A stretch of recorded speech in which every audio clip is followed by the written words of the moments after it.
Hello दोस्तों। उज्जैन के महाकालेश्वर भगवान को आज कौन नहीं जानता।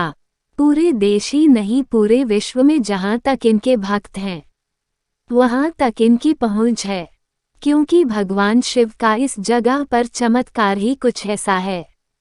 भगवान शिव का आज हर कोई दीवाना है, क्योंकि यह मंदिर देश के 12 ज्योतिर्लिंगों में से एक है।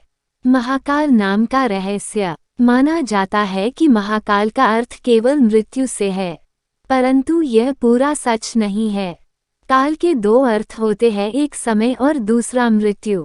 काल को महाकाल इसलिए भी कहा जाता है क्योंकि इन्हीं से ही पूरे विश्व का मानक समय निर्धारित हुआ, इसलिए इस ज्योतिर्लिंग का नाम महाकालेश्वर रखा गया। दूसरा कारण भी काल से ही जुड़ा हुआ है। दरअसल महाकाल का शिवलिंग जब प्रकट हुआ तब महादेव को एक राक्षस दूषण का अंत करना था। उस समय भगवान शिव भूषण का काल बनकर आए, जिसके बाद अवंती नगरी, जिसे अब उज्जैन के नाम से जाना जाता है, जिसके बाद वहां के वासियों के आग्रह के बाद वहीं पर विराजमान हो गए।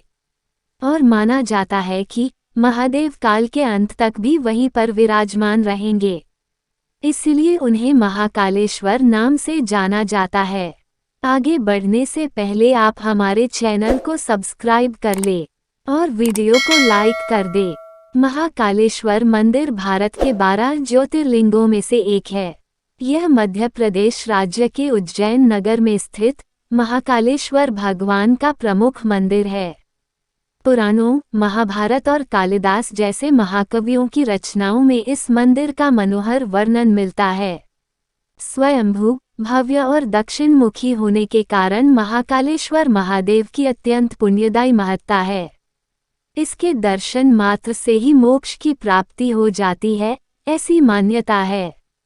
महाकवि कालिदास ने मेघदूत में उज्जैनी की चर्चा करते हुए इस मंदिर की प्रशंसा की है। 1235 ईस्वी में इल्तुतमिश के द्वारा इस प्राचीन मंदिर का विध्वंस किए जाने के बाद से यहाँ जो भी शासक रहे, उन्होंने इस मंदिर के जीर्णोद्धार और सौंदर्यीकरण की ओर विशेष ध्यान दिया, इसीलिए मंदिर अपने वर्तमान स्वरूप को प्राप्त कर सका है। प्रतिवर्ष और सिंहस्थ के पूर्व इस मंदिर को सुसज्जित किया जाता है।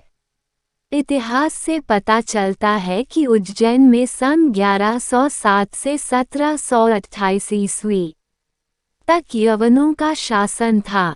इनके शासनकाल में अवंती की लगभग 4500 वर्षों में स्थापित हिंदुओं की प्राचीन धार्मिक परंपराएं प्रायः नष्ट हो चुकी थी।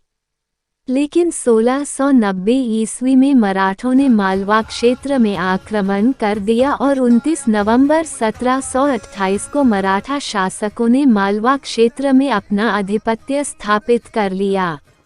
इसके बाद उज्जैन का खोया हुआ गौरव पुनः लौटा और सन 1731 से 1809 तक यह नगरी मालवा की राजधानी बनी रही। मराठों के शासनकाल में यहाँ दो महत्वपूर्ण घटनाएं घटी। पहला, महाकालेश्वर मंदिर का पुनर्निर्माण और ज्योतिर्लिंग की पुनर्प्रतिष्ठा तथा सिंहस्थ पर्व स्नान की स्थापना, जो एक बहुत बड़ी उपलब्धि थी। आगे चलकर राजा भोज ने इस मंदिर का विस्तार कराया। मंदिर एक परकोटे के भीतर स्थित है। गर्भगृह तक पहुंचने के लिए एक सीढ़ीदार रास्ता है। इसके ठीक ऊपर एक दूसरा कक्ष है जिसमें ओंकारेश्वर शिवलिंग स्थापित है। मंदिर का क्षेत्रफल 10.77 बाई 10.77 वर्ग मीटर और ऊंचाई 28.71 मीटर है। महाशिवरात्रि एवं श्रावण मास में हर सोमवार को इस मंदिर में अपार भीड़ होती है। मंदिर से लगा एक छोटा सा जल स्रोत है जिसे कोट तीर्थ कहा जाता है। ऐसी मान्यता है कि इल्तुतमिश ने जब मंदिर को तुड़वाया तो शिवलिंग को इसी कोट तीर्थ में फिकवा दिया था। बाद में इसकी पुनर्प्रतिष्ठा कराई गई। सन 1968 के सिंहस्थ महापर्व के पूर्व मुख्य द्वार का विस्तार कर सुसज्जित कर लिया गया था। इसके अलावा निकासी के लिए एक अन्य द्वार का निर्माण भी कराया गया था, लेकिन दर्शनार्थियों की अपार भीड़ को दृष्टिगत रखते हुए बिरला उद्योग समूह के द्वारा 1980 के सिंगस्त के पूर्व एक विशाल सभा मंडप का निर्माण कराया।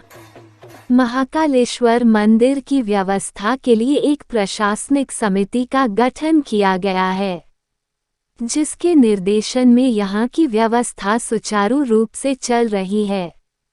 हाल ही में इसके 118 शिखरों पर 16 किलो स्वर्ण की परत चढ़ाई गई है।